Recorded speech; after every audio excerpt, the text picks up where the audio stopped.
Hey, you believers, non-believers, unaffiliated believers, sort of believers, and even you think I'm a believers. Welcome to the Uncensored Unprofessor, a podcast where we welcome converts, but where we think like disciples, a show where we do our best to apply theologic to all of life. Ah, life. What a gift. I regularly wake up, sit up on the side of my bed, and thank God for another day of life. Life is a gift. So it's no wonder that our deepest instincts are to protect and preserve life. For the first decade or so, we looked diligently to keep our youngsters out of harm. We hurt emotionally when the life of others is wounded or taken early. We teach one another different steps about safety and peace in order to foster our mutual flourishing, our mutual societal health. We pay for highly trained police and armies to protect us because we love life. We build clinics and urgent cares and hospitals to care for those who've fallen sick or have recently been injured. My son, he just recently had to get 7 stitches in his leg from a work accident.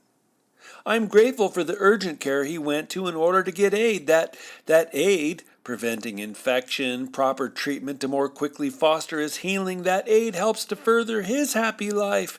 My point? It's just natural to want to protect human life. Well, but not today. We have the historically strange situation where a significant part of the population is not only willing to take the lives of our very youngest humans, they celebrate the fact. They call it a necessity. Oh man, and we're watching them in the streets. They're raging and chanting and threatening political unrest and pleading for judicial court packing and calling for violence against the justices who followed both reason and written law. It is, and we have to say it, it is a culture of death. And it's surreal to witness. The culture of death is unapologetic about cheering for, demanding even, widespread death. Oh, I've said it many times here on the UU, but I'm living in a twisted Salvador Dali painting. The clock arms are warped, the human faces are distorted, our senses of perception are entirely wrenched and yanked out of godly reality. Some 80 years ago, C.S. Lewis saw it coming with his book, The Abolition of Man, clear back in 1943. And here we are, in ways that would have startled even the prescient Lewis. Here we are witnessing the abolition of man in a raging hot culture of death. And yes, of course, I'm talking about the recent SCOTUS overturning of the 1973 Roe v. Wade ruling. But I'm talking about far more, right? Look at the justices didn't ban abortion. They didn't say abortion is illegal. What they said is that the U.S. Constitution doesn't grant a fundamental right of abortion, so they handed the question back down to the states. States now get to determine how to handle abortion. That's not at all the same as a ban on abortion. But listening to the major media, watching the riots in the streets, hearing the shrieking, the rage, the off-the-charts emotional calls for violence, right? Chicago Mayor Lori Lightfoot yelling F. Clarence Thomas in a public rally, and then when she was questioned about her judgment on that remark, defended herself by saying, "I said what I said." It's blatantly ugly. But it's more than that. It's demonic.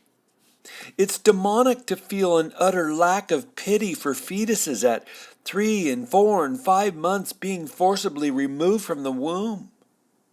It's demonic to not even feel a little bit of remorse for a fully gestated 9-month-old baby being pulled out of a uterus and dismembered.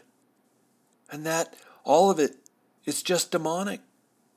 But then again, piling on top of that, they're red hot angry that there is even a tiny threat to society's ability to shred the unborn. I mean, why are folks in New York or California upset?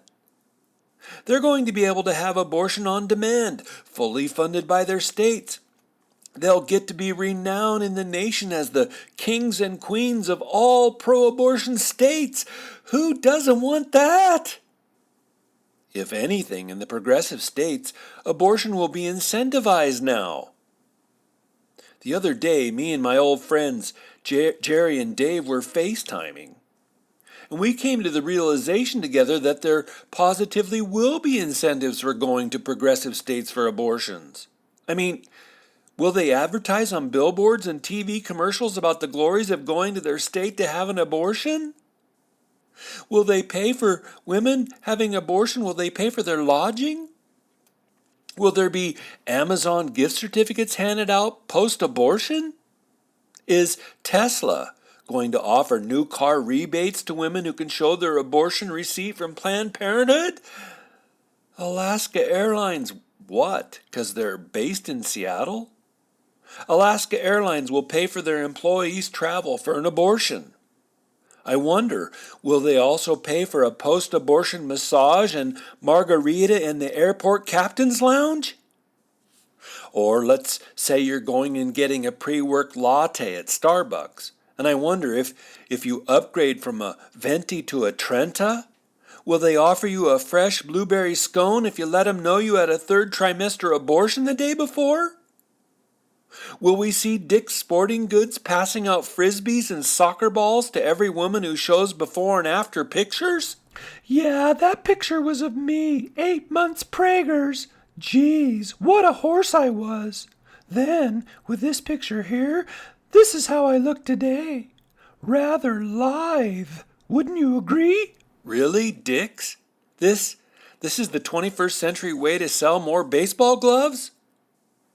My buddy Jerry said the progressive states are going to market themselves as the destination locations for pregnant, menstruating people to go and remove that intrusive fetal tissue. Holy God, I'm afraid Jerry could be right. I mean, Elizabeth Warren and AOC now want to build abortion clinics on federal property or Indian reservations. So I guess that means you could go to Yosemite and before you check out of your tent campsite, you could get a free abortion? Maybe they'll do the abortion with a window looking out on Half Dome? Again, it's all just grotesque and surreal. The demand for death is demonic. And so sorry, because I'm going to lose listeners, but I just don't understand the Christians who support a political party that not only wants to permit all of that, but demands the destruction of innocent human life, a party that loathes anyone who disagrees with their emphatic position. It's weird. My heart is bewildered that these Christians are so bewildered. But this is not only a moral issue, it is now directly an economic issue, right?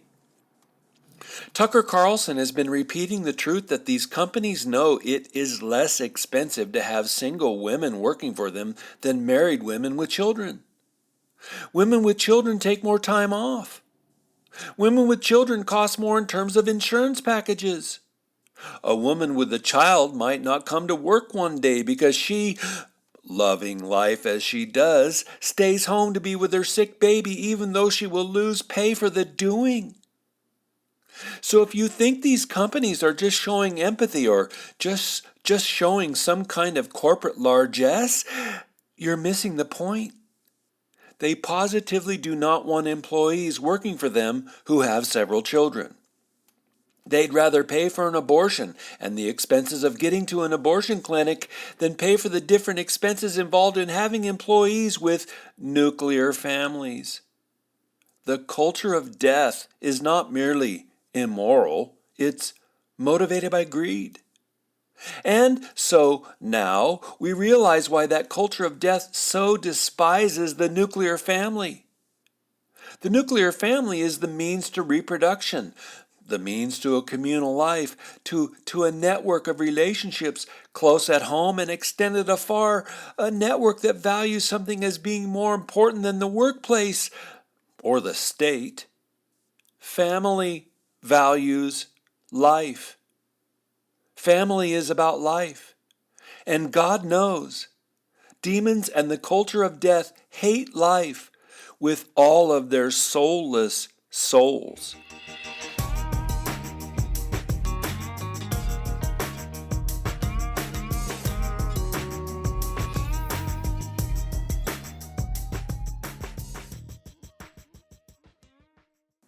Dear leaders at the science lab, they know that I can pay for my heating.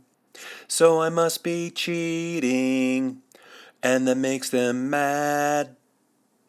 The politicians with their words, they try their darnest to disturb my mind now. And I'm so upset now. So I walk to work. But I'm not sick. But I'm not well. I live in fear. My life is hell now.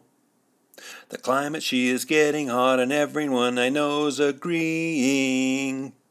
They hate my freeing, so they get worked up. But they don't even know my name, paint me as a dingle flame. I feel so worried. Are they gonna hurt me if I don't comply? Bye. No, I'm not sick, but I'm not well. I live in fear, and my life is hell now.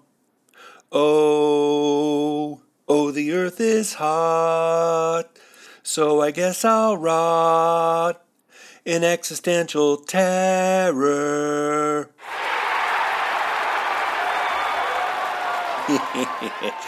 Yes, we're thinking about climate change. I don't think I'm nearly that afraid. Existential terror? No, not me. But what a terrifying prospect, right?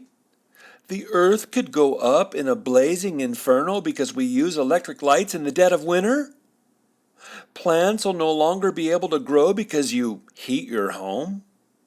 The rainforest will, at present pace, turn into desert wastelands within 9 years? Yes, of course. Sheesh. Just ask climatologist AOC. That is so funny. By the way, AOC's just repeating info from scientists who work for the Paris Agreement. And as a quick disclaimer, what is coming out of pacts like the Paris Accord is politics, not science. Man, do you support some Christian missional ministry? I sure hope so. I hope you support your local church and their multi-form efforts to bring Christ to bear on the world, but if not, if you're not financially supporting a ministry that critiques what's going on in life from a Christian worldview, why not support the UU? You can go to Patreon, Patreon, and make a $5, $10, $15, $20, $25 monthly pledge. It's easy. Once you register, it automatically processes your monthly pledge.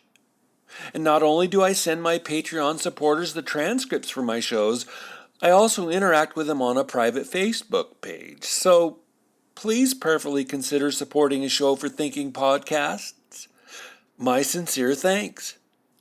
Okay, politics, science. Politics, politics. And, of course, all this climate change is your fault. Selfish pig that you are, wanting to hop on a commercial airliner to go see your aging parents. And how dare you, knowing full well that commercial airliners contribute mass quantities of death-producing pollutants into the atmosphere. Yes, we are now, says scientist Bjorn Lomborg, moving into an era where flight shaming is the new progressive vogue.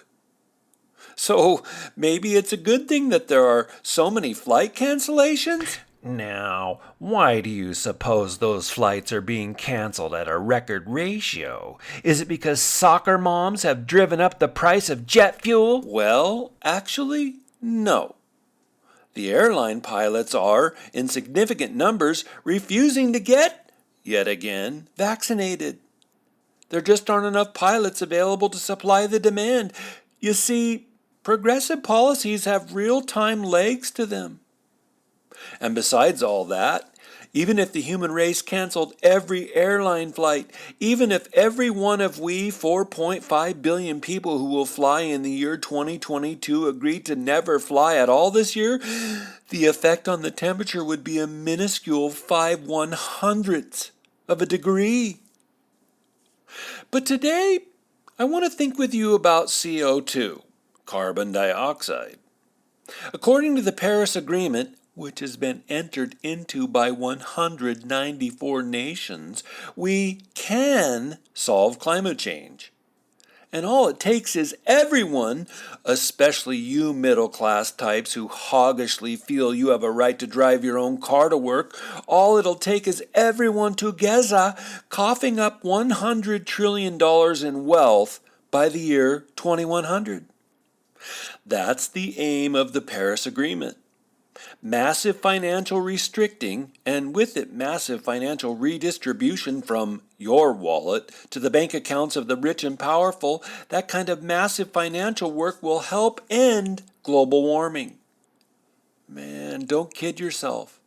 The policies that are being proposed to, air quotes, slow global warming, always, and that's spelled EVER, always work to make their proponents more rich. Seriously.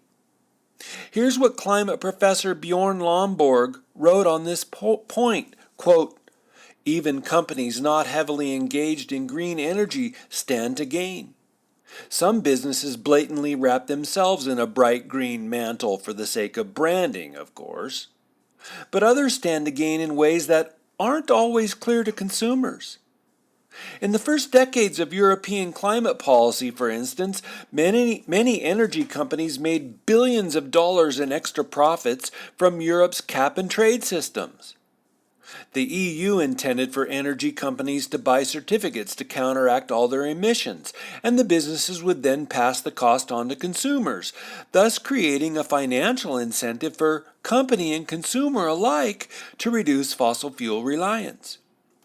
However, it is much easier to get companies to accept legislation if it makes them money rather than cost them money. In just the first 8 years of EU emissions trading, this made companies, including many coal-fired power plants, about $80 billion in additional profits. U.S. energy companies want to similarly benefit from such policies. And Professor Lomborg astutely adds, quote, the moral of the story, especially when a company is calling for more environmental regulation, we need to look very carefully at what they might stand to gain from it, end quote. Wow, that's a shocker. Not. Money is involved in all the fear-porning of Earth's population? Who knew? Well, we who have our critical faculties turned on, that's who. And man, as I think of it, what other recent event involved the fear-porning of the nations? Oh yeah, the dreaded COVIDia. Keep your mask on and help us all to flatten the curve. It'll only take 2 weeks. Money and fear and money. Who knew? And get this.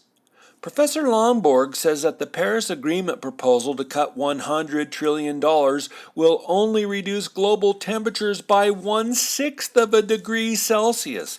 That's 1/3 of a degree Fahrenheit. Let me say that again. Massive, economy-stifling changes are being proposed and demanded under the guise of green energy policy. And yet the difference they will make over the next 8 decades is less than 1 degree Fahrenheit. So, how? How will they do it?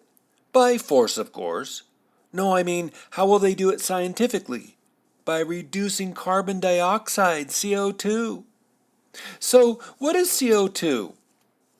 Let's work through a bit of science, shan't we? The Earth's atmosphere is 99% comprised of nitrogen and oxygen. The rest of that 1% consists of several trace gases. Most of that 1% is argon. But yet another one of those gases? Yep, CO2. Today, CO2 comprises 0.04% of our atmosphere. Yuck, did you say 4%? No, much less. 0.04%. That means out of every million parts in our atmosphere, 400 of them are CO2. Now, that's a small but important element in our atmosphere. If there were less than 150 parts per million, plant life could not live. Now, the biggest carbon dioxide levels come from human activities, things like burning fossil fuels for driving our automobiles and cooking and heating our homes and many other uses. Hey, and just as an aside, natural gas puts out less CO2 than do fossil fuels. Natural gas burns cleaner and is cheaper than our fossil fuels. Maybe we all ought to switch to natural gas? I don't know. How do we know about the amount of CO2 in our atmosphere? Well, back in 1958 on the Big Island of Hawaii, measurements began at the Mauna Loa Observatory. There on Hawaii, they tracked an increase in carbon dioxide from 314 parts per million, that's ppm, that was back in 1958, to 406 ppm in 2017. And everyone knows that 92 parts per million increase is man-made, the output of burning fossil fuels, making cement, and a little bit from natural gas. How do we know if today's levels are dangerous? Well, fortunately, among other sources, we have ice cores. And by the way, you guys, I found this one fascinating. For the duration of Earth's existence, the planet has only been in ice ages for about 20% of the time. The rest of the time, Earth has been, Professor Scientist Ian Plimmer recounts, quote, Earth has been a warm, wet, volcanic planet, end quote. And currently we are in one of those 20% seasons. We are currently in an ice age. I think that's wild stuff. But ice cores taken from both Greenland and Antarctica give scientists accurate reconstructions of atmospheric concentrations of CO2. Geologist Wrightstone says, quote, air bubbles trapped within the layers of snowfall that compacted to form the glacial ice allow accurate dating and direct measurement of the ancient gases, end quote. And down at Antarctica, they have ice core drillings that go back 1.5 million years. Sorry, thank you, and sorry, Greenland. Your ice core drillings only go back 128,000 years ago. But one of the things those ice core drillings reveal, that the ice ages had much lower levels of CO2 in the atmosphere. During the Earth's last 4 ice ages, carbon dioxide levels had fallen below 190 parts per million. At the end of Earth's last ice age, it had fallen clear down to 182 ppm, thought to be the lowest in the Earth's history. Scientists know that plant life cannot exist anywhere on Earth when the CO2 level drops below 150 parts per million. So that last ice age? Dangerosity. We were within 30 parts per million away from the extinction of all plant life. And of course, if there's no plant life, then animal life cannot survive either. So one quick uptake? Ice ages are brutal for life on planet Earth. Now, get this, my listener. Scientific studies show that the Earth's atmosphere has been steadily decreasing in carbon dioxide amounts for millennia on end. So the happy for life on planet Earth recent development? CO2 levels are increasing. Greater CO2 levels benefit, they do not harm, plant growth. More CO2 helps plants grow faster and richer, helps them grow with less stress and less water. Increased CO2 levels, Professor Wrightstone tells us, helps plants to resist drought and pollution. Forests are growing faster in response to our increasing CO2, and more CO2 means less water loss, less irrigation, and more soil moisture. Professor Wrightstone says more CO2 helps plants to create natural repellents to fight insect predators. In short, carbon dioxide is greening the world, a process that Professor Longberg notes scientists have been slow to recognize, and he adds, the biggest satellite study to date, published in 2016, confirmed that over the past 3 decades, upward of half the world's vegetated area is getting greener, whereas only 4% is browning. He says China has seen its green area almost double in the last 17 years, partly because of a massive reforestation program, and partly because it grows multiple crops, and partly because of carbon dioxide. End quote. That's amazing stuff. If we could ask your garden plants whether they are saddened or made happy by the increase in CO2, they'd answer, "We'd like seconds, please." Conversely, the climate change fear porners tell us that CO2 is going to kill us. But the scientific truth, Dr. Wrightstone says, is that the combustion of fossil fuels has allowed humanity to increase concentrations of carbon dioxide and perhaps avert an actual CO2-related climate apocalypse. So, wait. If CO2 is good for plant growth, which means CO2 is good for the existence of animal life, which means CO2 is good for the existence of human civilization, then why is there so much alarm among the climate change worriers? Well, it is true that our current CO2 levels are at 420 parts per million, and that's the highest ever in human history. Yes, you heard me right. It's higher than ever in human history. But the pressing question is not what is the highest carbon dioxide level ever in human history. No. The real question, the critical question is, what is too high a level of CO2 for life on Earth? You see, those who tell us we need to live in a perpetual state of angst about climate change, they focus on the last 150 years. And this is key to understanding the computer models of those worried we're about to burn up.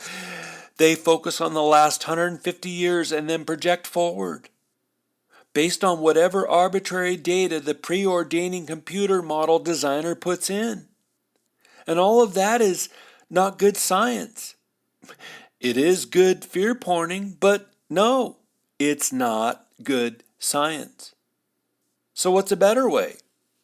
Well, a better way is to compare today with millennia and eons past for the detrimental or beneficial effects of carbon dioxide. Well, across eons of Earth's history, we are at much lower than normal ratios of CO2 in the atmosphere. Geologist Wrightstone reports that across Earth's preceding 600 million years, Earth's CO2 levels were, on average, 2,600 parts per million. No, I didn't say 260 parts per million. I said 2,600 parts per million greater. That's 7 times our current amount. And importantly, that's also 2.5 times higher than the worst case predicted by climate change alarmists. The truth is, for Earth's history, not human history, but for Earth's history, we are in a low phase of CO2. And when honest climatologists track things, they tell us that our increase of 120 parts per million since the beginning of the Industrial Revolution, our increase of 120 parts per million is, Dr. Wrightstone clarifies, barely recognizable when viewed in the context of a longer section of Earth's CO2 history. So the notion that we've crossed, or are about to cross, some horrific tipping point in CO2 levels is propaganda. Earth has had much higher levels of CO2 in the atmosphere across eons than we have today.